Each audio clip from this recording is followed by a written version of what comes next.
8th grader Katie Beckham has never really thrived at school. She's soft-spoken, has dyslexia. She's a bunch of grades behind in reading and math. And then on top of all that, she was recently diagnosed with ADHD. I felt like, oh, great, more stuff to carry on my back. Do you remember how it was explained to you? Kids that have it have to try harder because they see things different ways than other people learn. Her first thought was, oh my gosh, I really am broken. That's Katie's coach piping up there. Not for sports, but for school. It's Naomi Zemont's job to remind Katie that kids with ADHD aren't broken, but they are wired differently. If you opened up an individual's head with ADHD, the room would not look very neat. You wouldn't have little file cabinets. It would be a room where the papers were just thrown everywhere.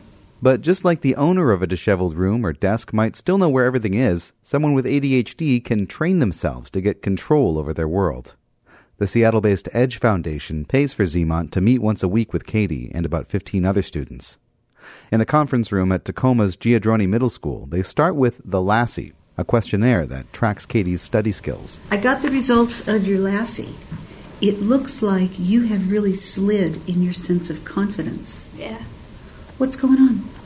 I don't know, like there's too much going on. I can't focus on it. They talk over Katie's anxiety about tests. They discuss helpful tools like using sticky notes for vocabulary. The yellow ones didn't work well for Katie, but brightly colored ones were eye-catching enough to keep her on task. Naomi sometimes brings a stack. I don't have any bright ones. You want pink? Sure. Okay. And they always make sure to hit the week's highlights. Okay, I want to know, when did you really, really rock this last week? I got an exceeding on my science quiz. Okay, what is it about you that made you successful here? I advocated for myself. Advocating for herself, asking questions, retaking tests. It's another strategy Katie has picked up here. In each session, they review how things have worked and tweak the plan together. Today, Katie's sweating her next class, math. Sometimes I see numbers backwards, or, to be honest, I still don't know my division. I barely know my multiplication. It's really hard for me. A lot of people see those tables in their mind.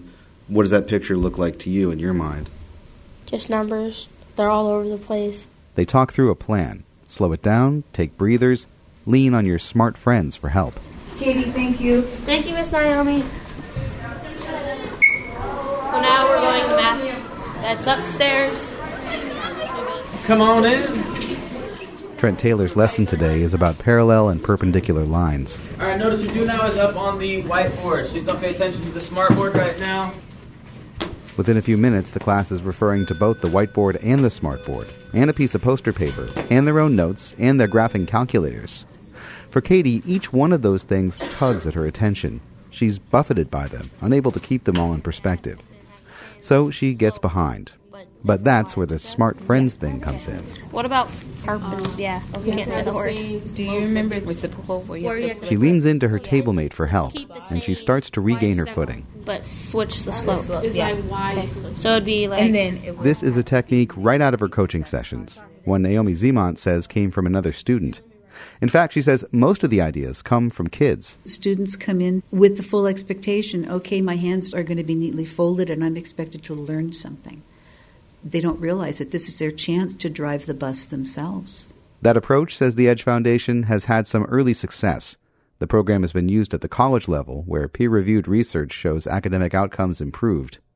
This pilot program for school-aged kids is just in its second year.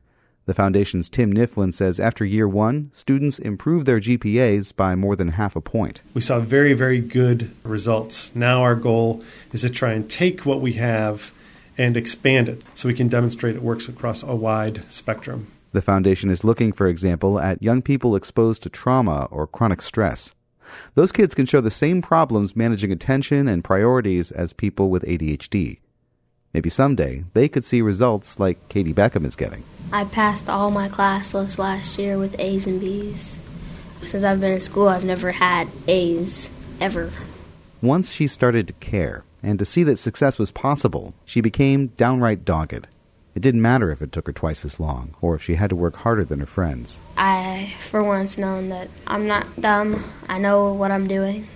It was just a bunch of emotions. So, like, I was happy, and then I was like, I can't wait till 8th grade. I know I can do this. Bring it on. Gabriel Spitzer.